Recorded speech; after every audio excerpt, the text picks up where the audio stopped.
What if I told you that the storm you're trying to escape was coming from inside your own mind? Not your boss, not your past, not your partner, but the thoughts that whisper fear at midnight, the anger that snaps without warning, the doubts that steal your peace even on the calmest days. Most people think they need a break from life, but what they really need is a break from the way they think. You see, Stoicism isn't about suppressing emotions. It's about rewiring your mind so those emotions no longer control you. And in this video, I'll walk you through 7 Stoic lessons that will change how you face fear, anger, anxiety, and every invisible force that's been pulling you down. Because once you master your mind, you master your life.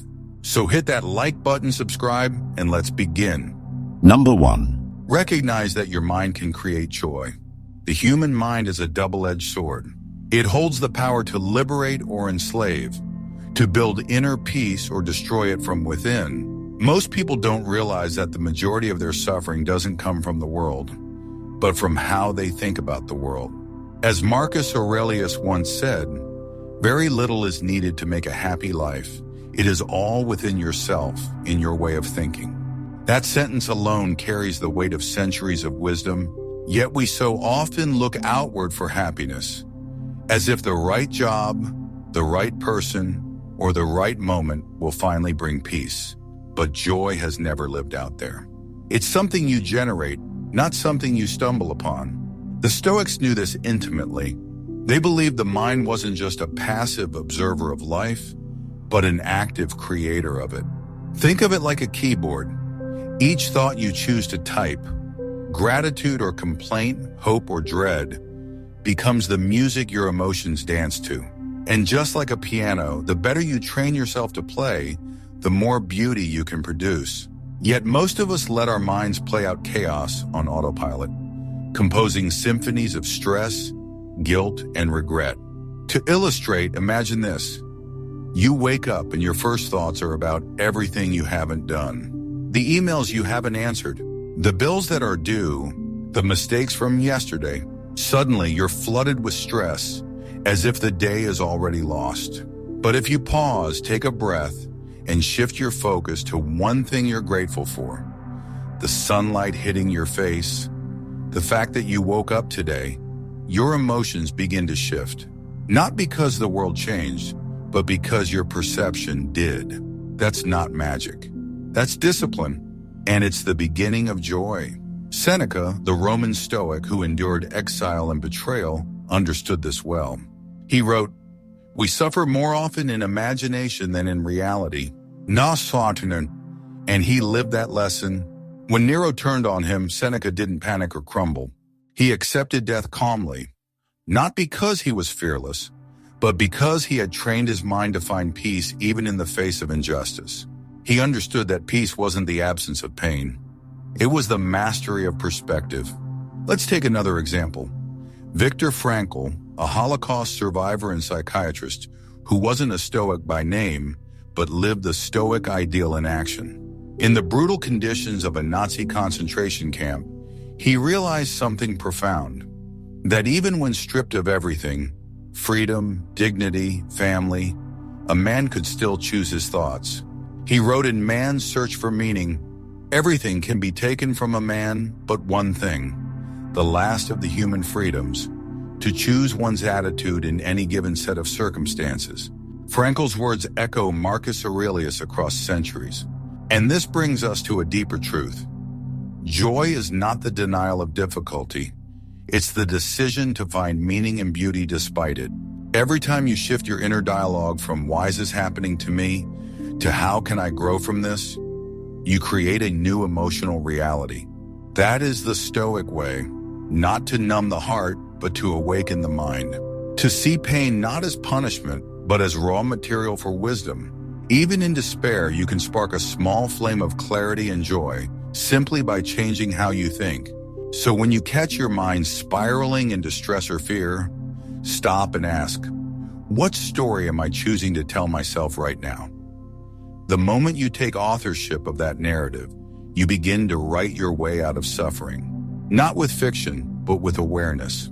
This is how you reclaim peace, not by running from emotion, but by learning to write a new melody with your mind. Number 2. Learn to master your mind.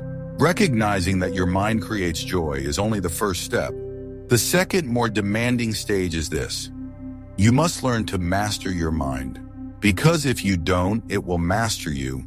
The Stoics understood that while external events are beyond our control, our internal world, the seed of our perceptions, judgments, and emotional responses, belongs entirely to us.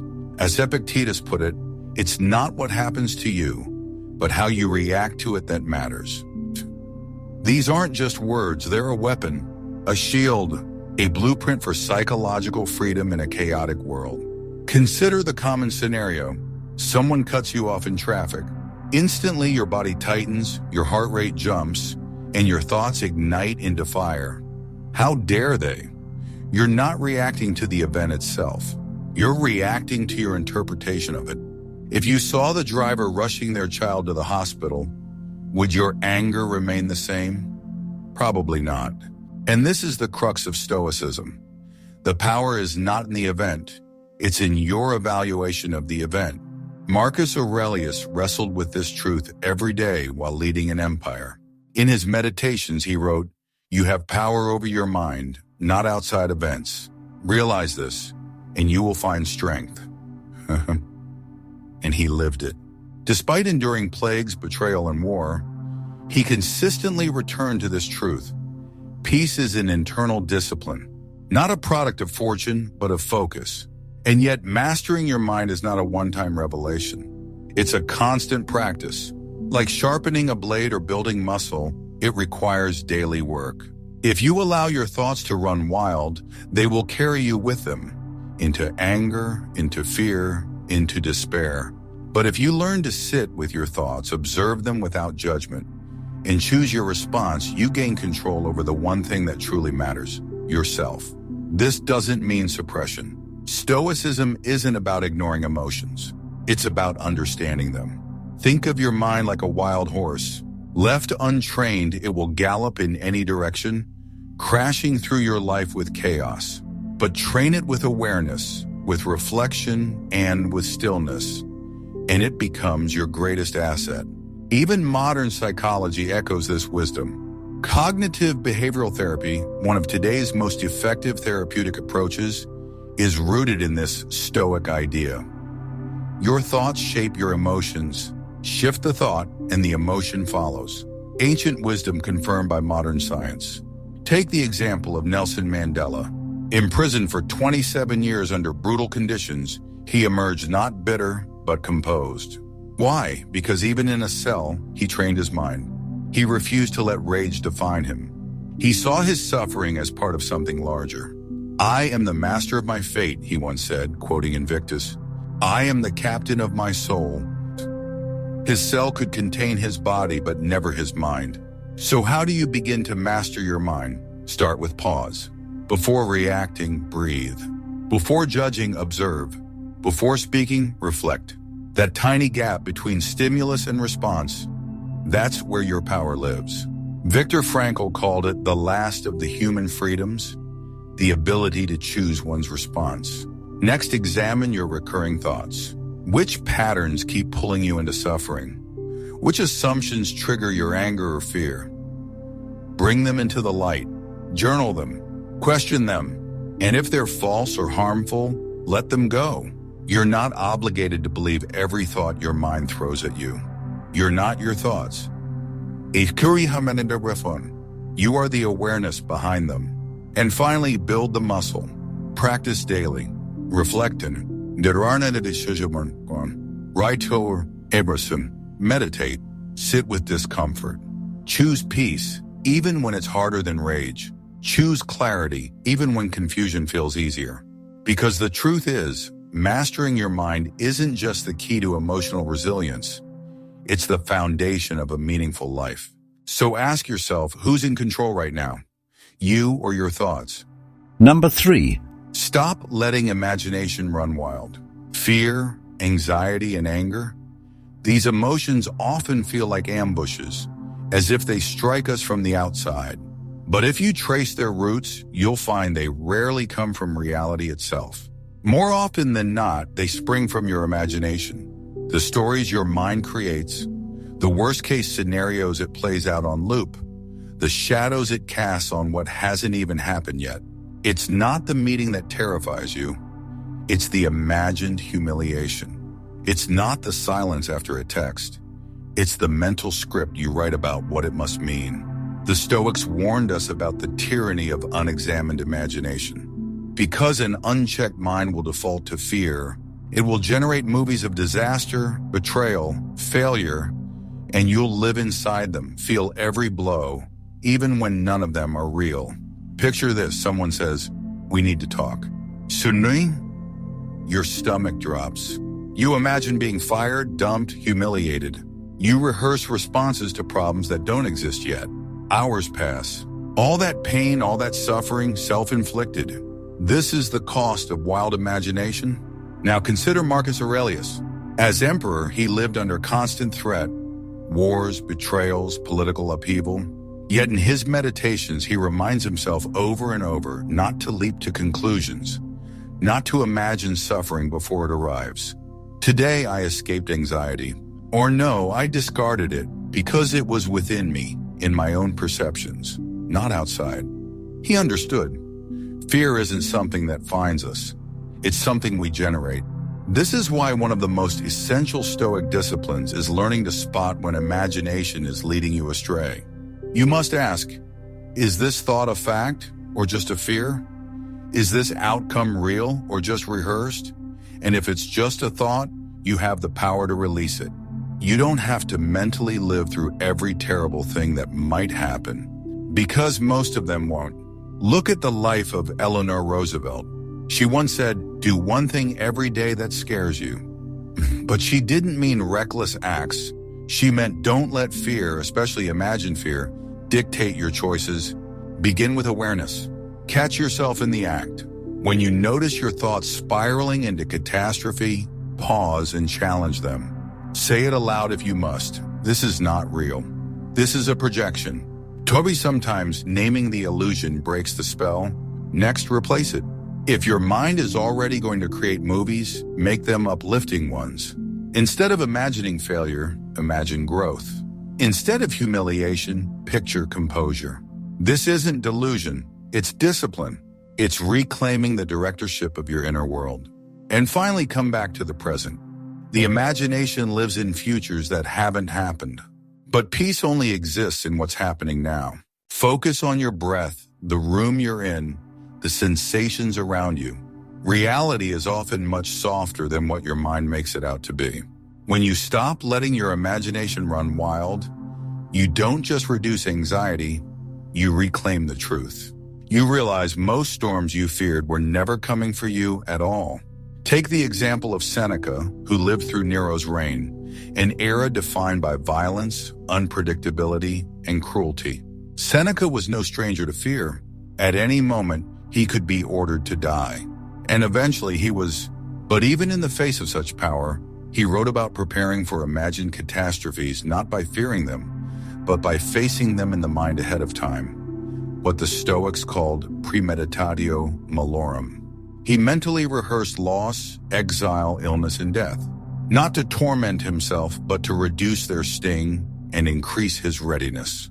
So instead of letting your imagination punish you with fantasies of everything that could go wrong, follow Seneca's lead. Prepare for them soberly, but live fully in the present.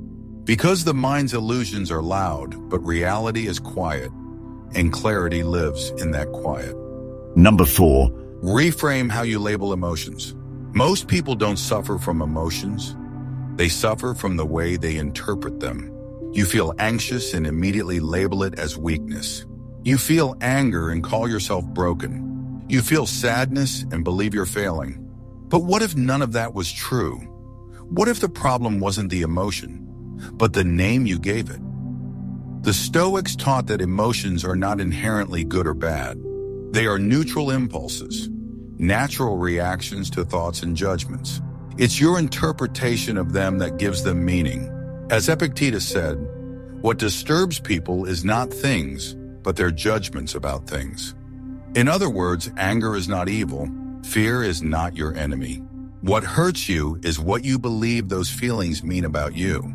Let's break this down. Imagine you're preparing for a public speech. Your heart races. Your hands tremble. You feel anxious, and most people would say, "I'm nervous. I'm not ready. Something's wrong." But that very same adrenaline, reframed, becomes energy, focus, readiness. Olympic athletes feel the exact same rush before they perform. The difference? They've learned to label it as power, not panic. Even Marcus Aurelius, emperor, general, philosopher, felt emotion, but he didn't shame himself for it. Instead, he reminded himself that nature does nothing in vain. That fear exists for a reason. That discomfort is a teacher. In Meditations, he wrote, "If you are distressed by anything external, the pain is not due to the thing itself, but to your estimate of it." That insight gave him distance, control, and clarity. Similarly, think of Thomas Edison. When his laboratory burned down, he didn't label the moment as failure or despair. Instead, he said, "Thank God all our mistakes were burned up. Now we can start again fresh." Dharana. That wasn't denial. That was reframing. He experienced the same loss anyone would, but interpreted it through a lens of renewal, not ruin. And that interpretation gave him power. Another powerful example comes from Nelson Mandela. After spending 27 years in prison, many expected him to emerge bitter, angry, vengeful. And yet when asked why he forgave those who imprisoned him, he said, "As I walked out the door toward the gate that would lead to my freedom, I knew if I didn't leave my bitterness and hatred behind, I'd still be in prison." Mandela didn't deny the anger he felt. He transformed it. He reframed it into purpose, into resolve, into peace. That's emotional mastery at the highest level. Reframing doesn't mean pretending everything is fine. It means recognizing that every emotion carries a hidden message. Anxiety can mean you care. Anger can mean you've identified injustice. Sadness can mean something mattered deeply. Instead of resisting these emotions, what if you listened to them? What if you asked, "What is this feeling trying to teach me?" Here's where practice begins. When you feel overwhelmed, pause and name the emotion. This is fear. This is anger. This is doubt. Don't become it. Don't attach to it. Just name it. Psychology calls this effect labeling, and studies show that simply naming an emotion reduces its intensity in the brain. The Stoics knew this without needing fMRI scans. They knew that awareness weakens chaos. Next time, reframe it. Replace "this is fear, I'm failing" with "this is energy, I'm growing." Replace "this is anger, I'm out of control" with "this is passion, I need to channel it." The feeling may stay the same, but its meaning changes. And when the meaning changes, so does your power. The Stoic goal was never to eliminate emotion. It was to become master over its influence. To respond, not react. To understand, not suppress. When you change the label, you change the story. When you change the story, you change your life. So the next time a strong emotion rises, don't fight it. Don't fear it. Just rename it. And watch how your entire experience transforms. Not by force, but by clarity. Number 5. Understand how the mind works. If you don't understand how your mind works, you'll spend your life fighting shadows. You'll blame people, circumstances, bad luck, everything but the real source of your suffering, your own untrained mind. The Stoics knew this deeply. To them, the mind was the true battlefield. Epictetus said, "Men are not worried by real problems so much as by their imagined anxieties about real problems." In other words, it's not the storm that sinks you, it's the way you steer the ship. If you lack awareness of your thoughts, they will control you. If you don't step back and observe your own mind, it becomes a prison. Think of the mind like a garden. If you don't tend to it deliberately, weeds grow. Resentment, jealousy, doubt, These don't need your permission, they flourish by default. But when you plant thoughts intentionally, gratitude, presence, clarity, those grow too. The question is not whether your mind is growing something. The question is what? Marcus Aurelius used his journal, meditations, to weed and water his mind daily. He wrote to himself, not to the public, to remind himself what was true, what was good, and what was worth letting go. He knew that the mind left unchecked would drift into chaos. But through repetition and reason, it could become a force of peace and discipline. Understanding the mind also means recognizing how it amplifies what you focus on. Focus on your failures, and they multiply. Focus on injustice, and your anger festers. Focus on what you lack, and you'll never feel full. But the opposite is also true. Focus on growth, and you'll feel hope. Focus on the present, and you'll find peace. The mind, like a lens, magnifies whatever you aim it at. Neuroscience now echoes what the Stoics practiced thousands of years ago. Neuroplasticity shows that the brain physically changes based on thought patterns. What you repeat becomes your reality, not just mentally but biologically. So when the Stoics say you become what you think about, that's not philosophy, that's fact. Let's look at a modern example, Steve Jobs. Though not a Stoic himself, he embodied their mindset. After being fired from Apple, the company he helped build, he didn't collapse into bitterness. He turned inward, reassessed, and returned stronger. He once said, "I didn't see it then, but it turned out that getting fired from Apple was the best thing that could have happened to me." That perspective didn't come from passivity. It came from mental training, from understanding that the mind determines the meaning of every moment. So how can you begin to understand your own mind? Start by watching it, not judging, not controlling, just observing. When a thought arises, don't chase it, don't resist it, just notice it. Over time, you'll begin to see patterns. You'll begin to understand your triggers, your defaults, your illusions, then create space. Journal, reframe, meditate, reflect, and these practices aren't optional. They're essential. They give you distance from your thoughts so you can see them clearly. As Viktor Frankl said, between stimulus and response, there is a space. In that space is our power to choose our response. And that space is built by understanding. Consider Seneca, who witnessed the madness of Nero's court and the instability of Roman politics. He didn't retreat into fantasy or despair. Instead, he observed his mind, wrote about its tricks, and disciplined his thoughts to serve reason. In his essay on the shortness of life, Seneca wrote, "It is not that we have a short time to live, but that we waste a lot of it." That waste begins in the mind. When we allow it to chase triviality, obsess over insults, or fantasize about imaginary outcomes, this is the kind of clarity you can cultivate, not by controlling the world, but by understanding the instrument through which you see it, your mind. The clearer the lens, the calmer the soul. The more you study how your thoughts work, the less you're fooled by them.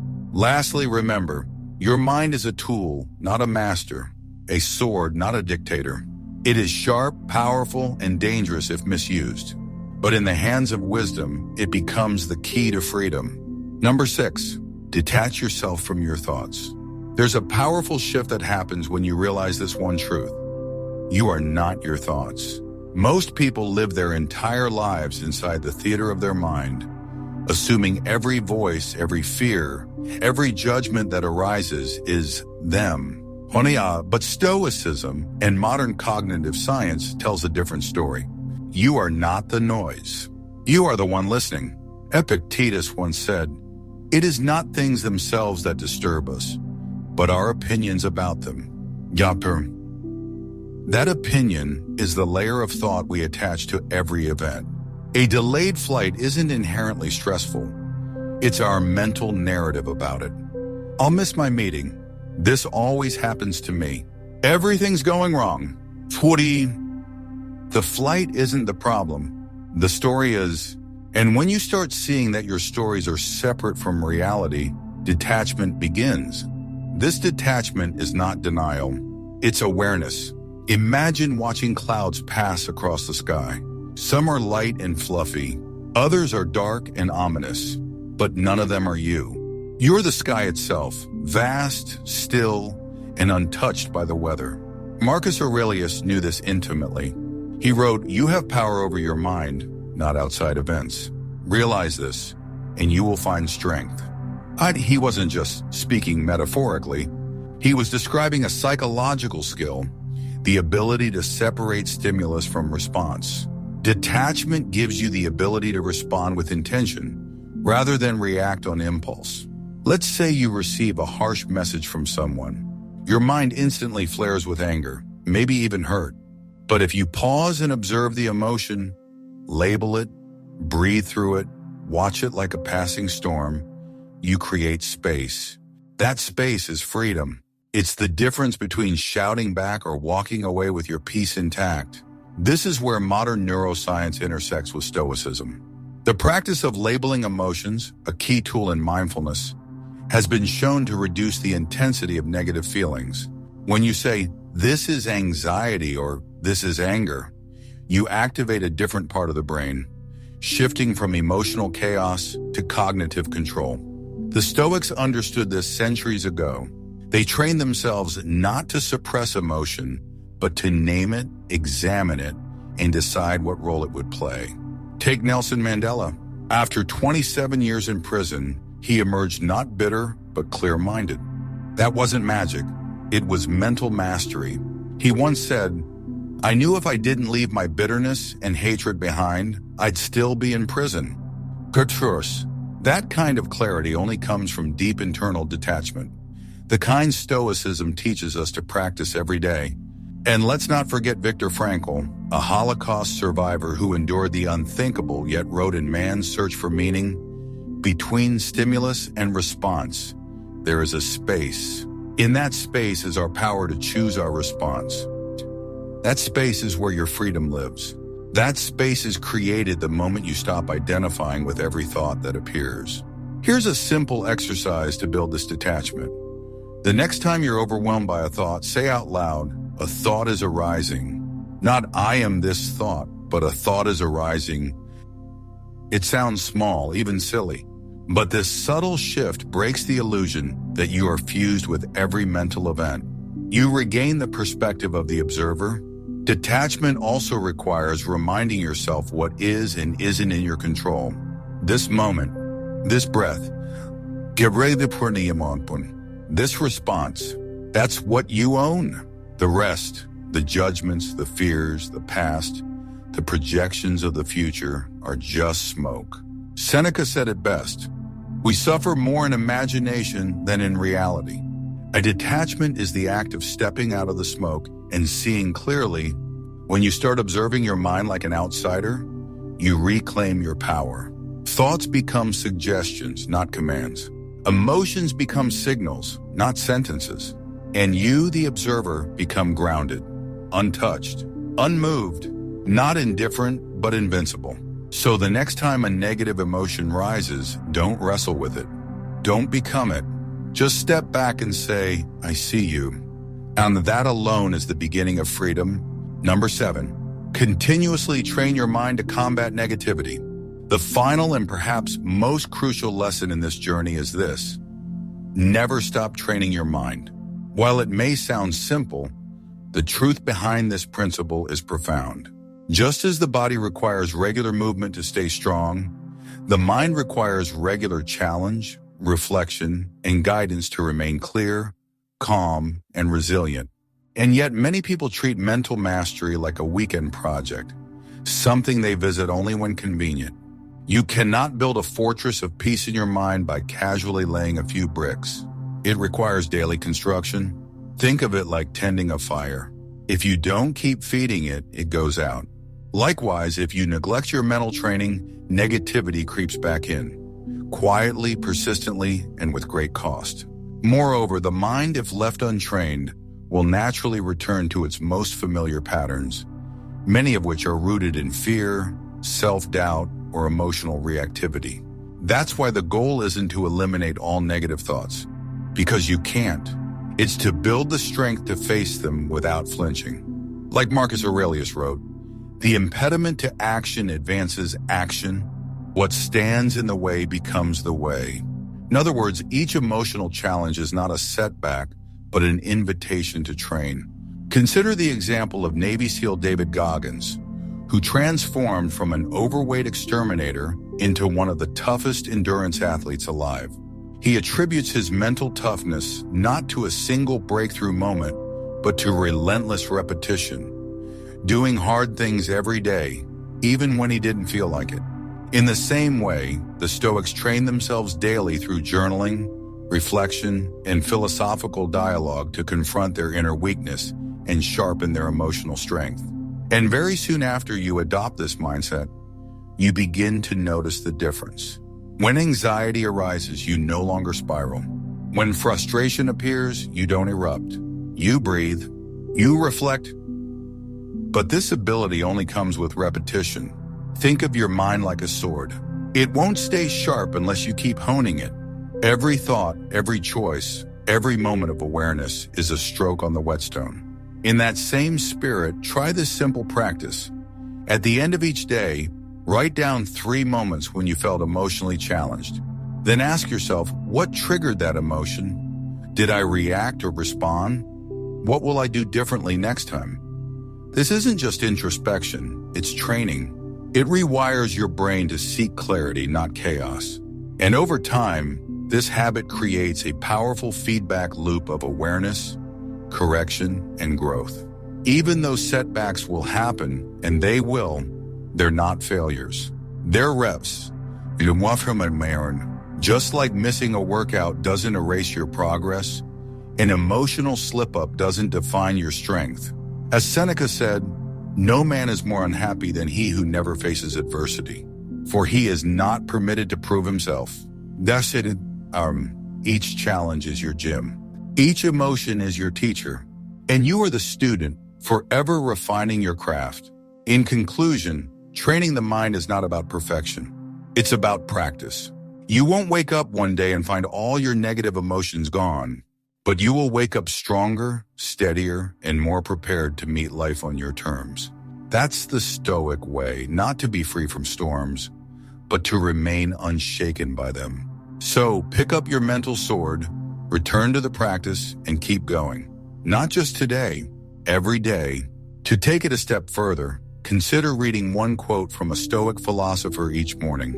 Let that quote guide your reflection throughout the day. When challenges arise, recall the quote. Anchor yourself to timeless wisdom instead of fleeting emotion. These small acts compound, subtly but powerfully, rewiring how your mind responds under pressure. Above all, stay consistent. Mental clarity isn't something you stumble into. It's something you earn with repetition, patience, and humility. As the Stoics believed, the path is walked daily, not occasionally. If you're still here, it's because something in you is ready to change. Not tomorrow. Now. You've just learned that your thoughts aren't facts. Your emotions aren't your enemy. And your peace, it's always been within your control. That's the Stoic path. Not to escape life's storms, but to stand calmly inside them. Marcus Aurelius once wrote, "The happiness of your life depends on the quality of your thoughts." That's not just philosophy, that's power. Every time you pause instead of react, breathe instead of break, you reclaim a piece of that power. So if this message spoke to you, like the video to support the work. Subscribe for more Stoic tools to sharpen your mind and strengthen your peace. And if you know someone who's silently struggling, share this with them. Because real strength isn't loud, it's clear. It's calm, and it begins with a single thought.